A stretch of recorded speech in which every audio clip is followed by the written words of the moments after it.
कहानी के शुरुआत में हमें दिखाया जाता है कि साइबर आतंकवाद से पीड़ित दुनिया में लाइट, यागामी किरा और एल की मौत के 10 साल बाद अस्पष्टीकृत मौतों की एक श्रृंखला से पता चलता है कि डेथ नोट्स का एक बार फिर इस्तेमाल किया जा रहा है। इंटरपोल ने एल के जीवित उत्तराधिकारी रयुजाकी को जासूस त्सुकुरु मिशिमा के नेतृत्व में नवस्थापित डेथ नोट टास्क फोर्स को नियुक्त किया है। शिबुया में हत्या के दौरान उसके मालिक सकुरा आओई के मारे जाने के बाद उन्होंने तुरंत एक नोटबुक सुरक्षित कर ली। एओई की नोटबुक को छूने पर टास्क फोर्स को अपने सवालों का जवाब मिलता है और उसके मूल मालिक पेप्पो नामक शिनिगामी से पूछताछ करने पर पता चलता है, जो बताता है कि वर्तमान में मानव दुनिया में 6 डेथ नोट हैं। ये किसी एक समय में वहां मौजूद रहने वाली अधिकतम संख्या है। टास्क फोर्स शेष 5 डेथ नोट्स को खोजने का संकल्प लेती है।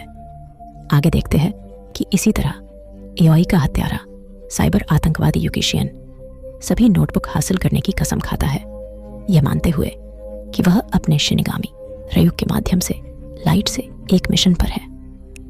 किरा के रूप में लाइट के वीडियो से दुनिया को दहशत से भड़काने के बाद शेन लाइट की प्रेमिका और पूर्व सहयोगी मीसा अमाने से संपर्क करता है।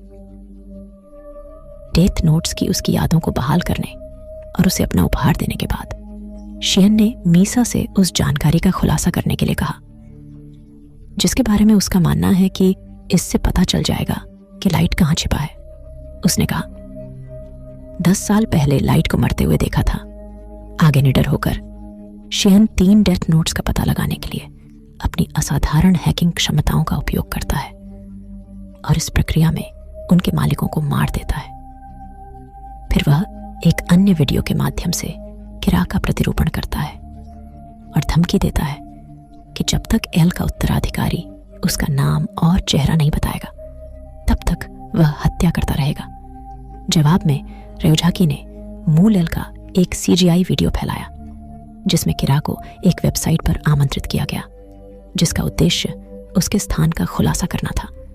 इसका अनुमान लगाते हुए शेन मूल किरा जांचकर्ताओं में से एक टोटा मात्सुडा को मारने से पहले भाग जाता है। जांच से समझौता होने के डर से जापानी सरकार ने डेथ नोट टास्क फोर्स को भंग कर दिया। आगे देखते हैं कि हार मानने से इनकार करते हुए मिशिमा को रयुजाकी के वीडियो में एक छिपा हुआ संदेश मिलता है, मेरे पास आखिरी डेथ नोट है। क्रोधित होकर मिशिमा ने उसके घर में रयुजाकी का सामना किया और बाद उसके शिनिगामी अरमा के साथ उसके अपरंपरागत रिश्ते का पता लगाया।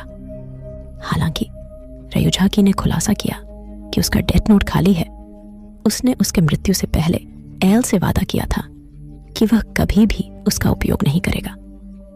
मिशिमा को जांच कार्यों से समझौता करने के संदेह में गिरफ्तार कर लिया गया, क्योंकि 1 साल पहले मिशिमा को लाइट के गुप्त उत्तराधिकारी हिकारी यागामी का पता लगाने का काम सौंपा गया था, जिसे अभियोजक तेरू मिकामी की देखभाल में रखा गया था। हालांकि यागामी और मिकामी दोनों बाद में गायब हो गए, जिससे पुलिस को मिशिमा पर किरा के साथ साजिश रचने का संदेह हुआ। मिशिमा से पूछताछ के बाद रयुजाकी ने उसे मुक्त कर दिया ताकि वह टास्क फोर्स के डेथ नोट तक पहुंच सके और नई किरा का सामना कर सके। आगे राष्ट्रीय कला केंद्र में रयुजाकी से मिलने के लिए सहमत होते हुए शेन फिर से मीसा से मदद मांगता है, जिसे वह अनिच्छा से मान लेती है।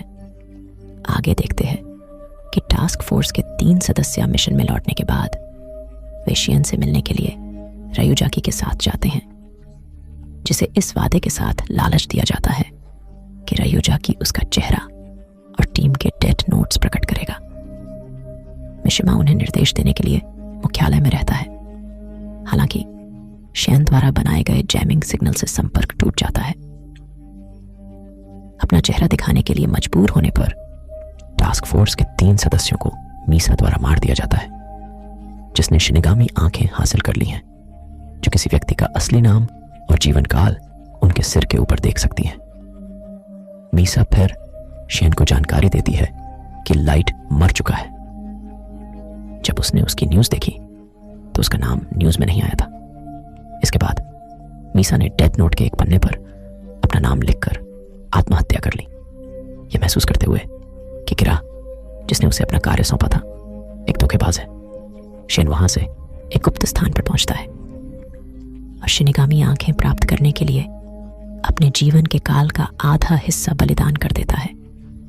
धोखेबाज को मारने और नियो किरा के रूप में उसकी जगह लेने का फैसला करता है। फिर आगे मिशिमा और रयुझाकी से सामना होने पर शियन चौंक जाता है। बाद में उसे पता चलता है कि नियो किरा ने अपना नाम बहुत पहले लिखा था और मृत्यु का समय निर्दिष्ट किया था।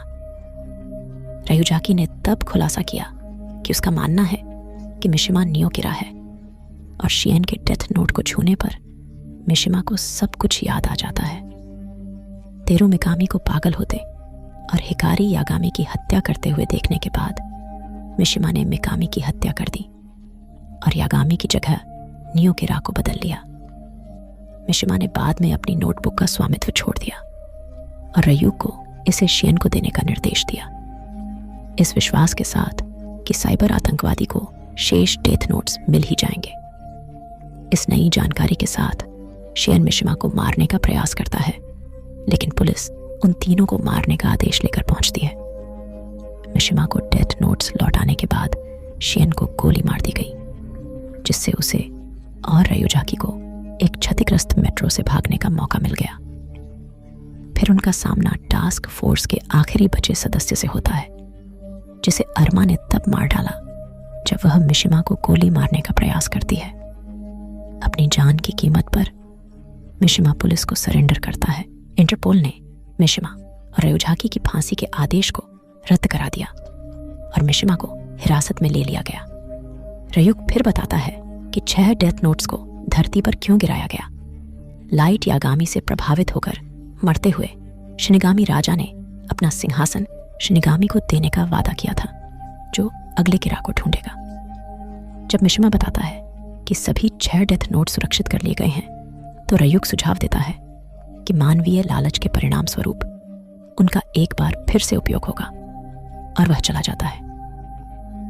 अपने कक्ष में ले जाने के तुरंत बाद मिशिमा का स्वागत रयुझाकी द्वारा किया जाता है, जो उसे सूचित करता है कि नोटबुक वाले वाहन पर आतंकवादियों ने हमला किया था, जिसके परिणाम स्वरूप 4 नोटबुक नष्ट हो गईं और अन्य 2 गायब हो गईं।